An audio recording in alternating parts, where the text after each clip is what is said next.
Hello everyone! It's the first video of a new month, so you know what that means. Here's everything else I saw in April that I haven't already told you about. First up was a rewatch from 1946, The Spiral Staircase, which is a common entry on those, hey, if you like Hitchcock movies, you might like this lists. The Spiral Staircase is an eerie thriller in which a killer who targets women with physical disabilities is on the loose, and star Dorothy McGuire's mute protagonist is likely to become his next victim.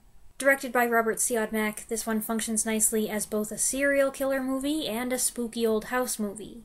Most of the action occurs within the spacious mansion where McGuire works as maid and nurse to Ethel Barrymore's imperious invalid, and it's quite a house, complete with an ominous cellar you don't want to get trapped in. A raging storm outside adds to the atmosphere, and the early 20th century setting, where people drive buggies, telephones are still new, and crowds marvel at moving pictures, gives it a gothic feel. It's kind of gothic light. The solid supporting cast also includes George Brent, Kent Smith, Rhonda Fleming, and Elsa Lanchester. This happens to be one of the movies my parents and I watched on my laptop when we were trapped by an ice storm in a hotel room for several days. That was far from the fun adventure I hoped it would be, and unfortunately nothing we watched during that time was able to make much of an impression. So it was good to give this one another chance. The downside is that I did remember the murderer's identity, which greatly diminished the sense of mystery. Maybe that's why I found myself checking out a little in the second half, but I think I remember feeling that way the first time I saw it too. I really like the setup though, and I do love me a good spiral staircase. Movie number 2 came out just a few weeks ago, On a Wing and a Prayer, an inspirational survival film based on a true story. Dennis Quaid plays a pharmacist and amateur pilot whose faith has been challenged by sudden loss. When he has to take control of the private plane his family is flying on, his belief in God is put to the ultimate test. I really wanted to like this. It's a good story, and it's a true story, and as a Christian, I want to be supportive of a Christian film that's inevitably going to be ripped apart by some critics just for existing. But it had issues. Some of these issues weren't surprising. It's got some cheesy moments, corny dialogue, it tries to pack in too much, certain characters are annoying, especially one girl who has nothing to do with the story. There were decisions I felt were kind of weak and watery, turned the film into a vaguely fluffy, feel-good cliché, and some of the acting was sophomoric. Although Quaid was fine, he does the bulk of the heavy lifting, and I think he gives a good performance, and I give him props for even taking the lead in a movie like this. I do give the film credit for trying, and it wasn't all bad. It did tell the story, and Quaid was good, and the effects are decent. Sometimes they're surprisingly good, and somebody in charge had some fancy editing ideas. We got a few split screens, and it was downright sophisticated at a few points, which was a little strange. You don't see that in these kind of movies so much. It was kind of like watching a big-budget Hallmark movie. I appreciated the effort. I just think it might have been better as an hour-long docudrama without all the filler added to make it a more entertaining family feature. Just tell the story as is. Don't Hollywoodize it. Movie number 3 is 1949's She Wore a Yellow Ribbon, the second entry in director John Ford's Cavalry trilogy, and the only one I've seen to date.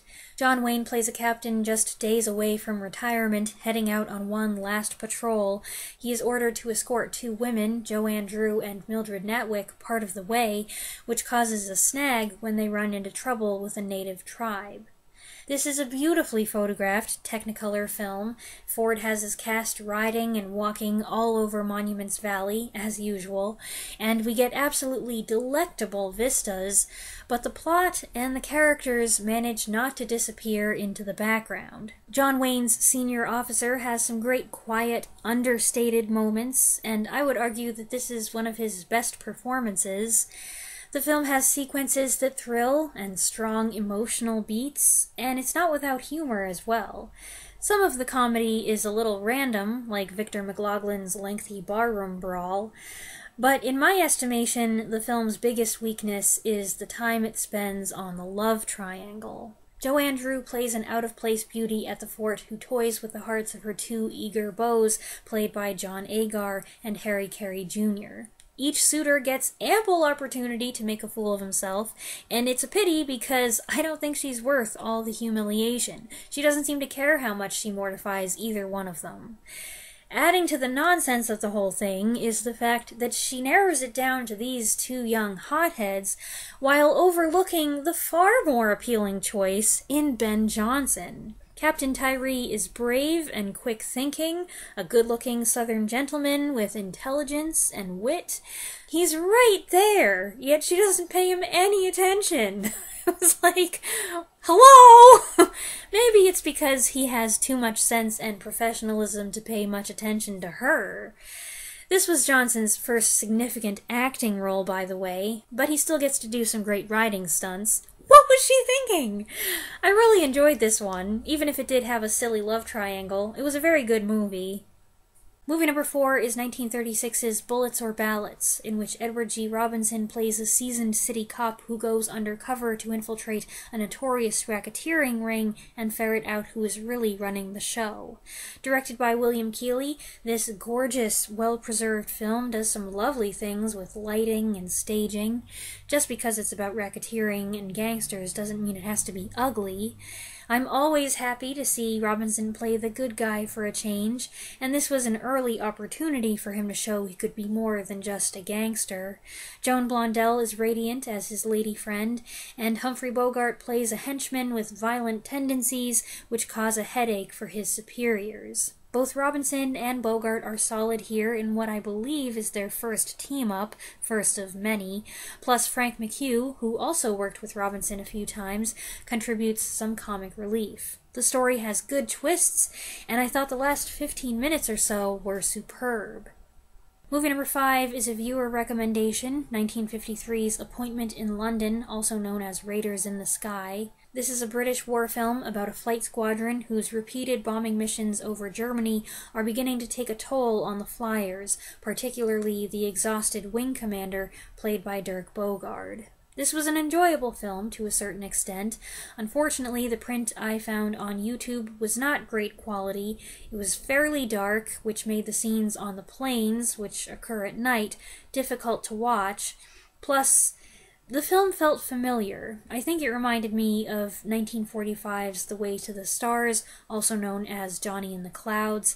It is different. The kinds of planes are different, and the characters are different. The focus is a little different. But it was similar enough that I felt like, I've seen this before. Much of the story has to do with Bogart not allowing himself to court the lady he likes, who likes him, because it would be a hypocritical violation of his rule barring the men from having girlfriends or wives, lest they prove a fatal distraction in the air. And among the supporting cast, Brian Forbes stands out as a scampish young guy with a secret that gets him into trouble. The film does a good job showing how prolonged war and constantly flying straight into danger and possible death was wearing down these men.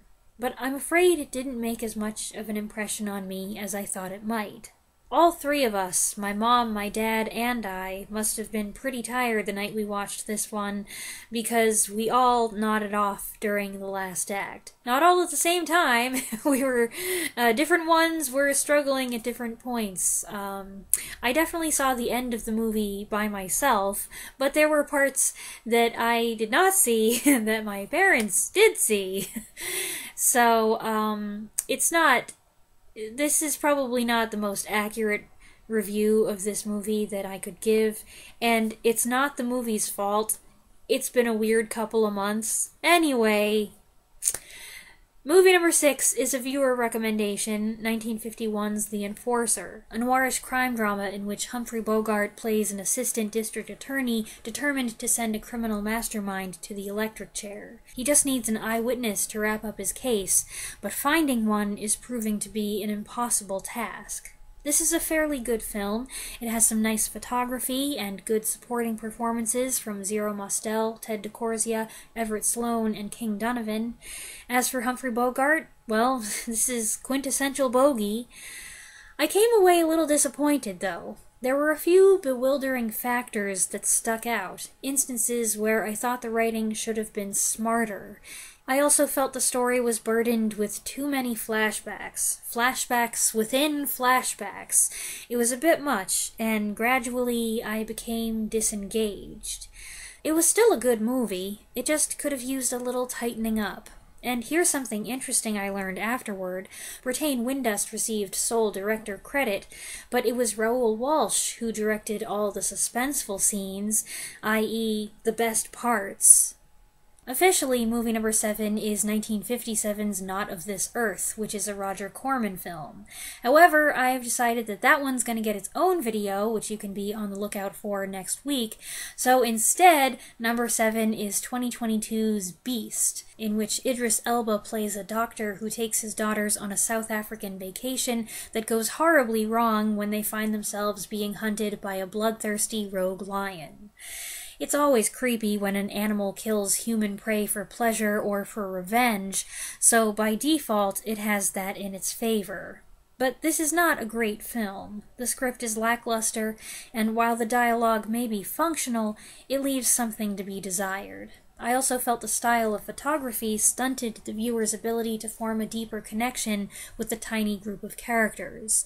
Idris Elba plays the protagonist, woefully unprepared for this situation, who's forced to learn on his feet, but he doesn't get to do much that was particularly exciting. Neither does Charlton Copley, who I was looking forward to seeing again. The story's pretty straightforward, often advancing thanks to obligatory foolish decisions, like people not staying put when they're told to.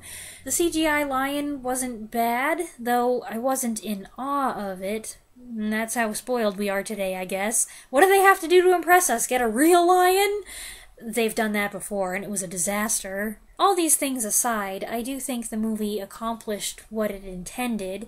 It didn't overstay its welcome, and there were several moments where I was tense or startled, which is what I went into it looking for.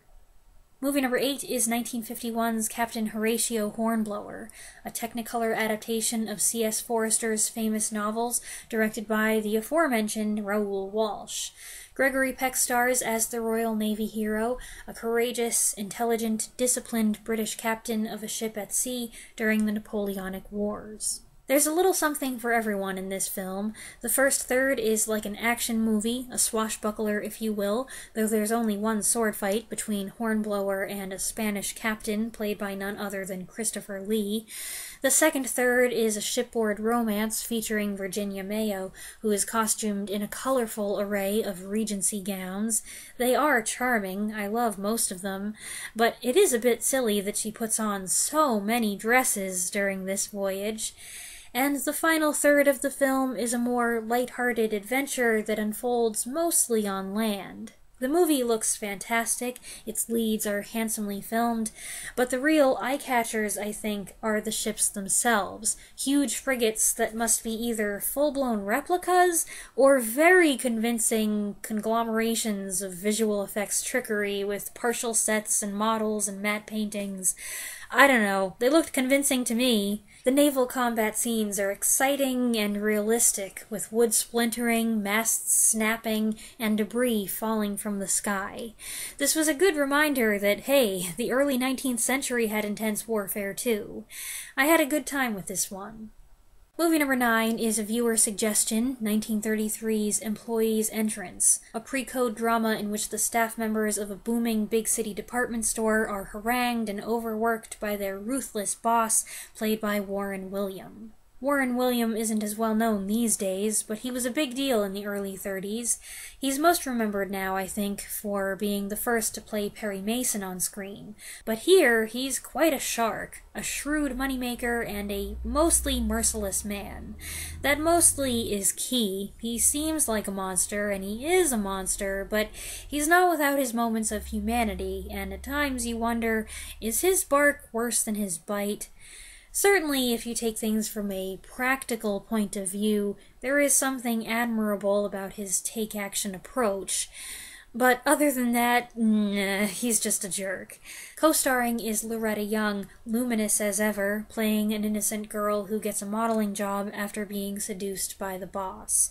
This is pre-code, remember? Complications then ensue when she falls in love with Wallace Ford's character, a manager on the rise who William has adopted as a protege. All three roles are well acted, and while there's quite a bit of unscrupulous behavior, it's still a compelling story. Not typically the kind of movie I go for, and I didn't find it tremendously enjoyable, but it's an interesting snapshot of a point in time when department stores were on the rise and still figuring themselves out. And movie number 10 is 1960's The Sundowners. Set in the Australian outback in the 1920s, it stars Robert Mitchum and Deborah Kerr as a sheep herder and his long-suffering wife who travel from place to place following jobs. He prefers their nomadic lifestyle, but she's tired of it and wants to settle down in a place their son can call home. This is a very entertaining film, a comedy drama that knows just how to pace itself. The leads give excellent performances, Kerr in particular shining in a departure from her more prim and proper image. We see her dirty, noisy, frowsy, but possibly all the more appealing for being so real in a more earthy way. It's fun to see someone who's typically so glamorous go toe-to-toe against a crowd of rowdy men. Plus, she pairs nicely with Mitchum's robust masculinity. I don't know what else to call it. This was a bit of a rematch for them. They starred together previously in the '57 war film Heaven Knows, Mr. Allison. I, for one, found their accents here surprisingly convincing, but my Australian viewers should have the final word on that, not me. Also great is Peter Ustinov as an English nobleman who's gotten separated from his lofty origins and begrudgingly takes up with the drifting trio. Michael Anderson Jr. plays their son, and Glynis Johns appears as a boisterous local tavern and innkeeper. The cheeky film is a bit long, but it never lost my interest, and it was most enjoyable. Some highlights include the Technicolor close-ups, the bushfire sequence, the location shots with wildlife running around to prove that this really is Australia, and the sheep shearing contest.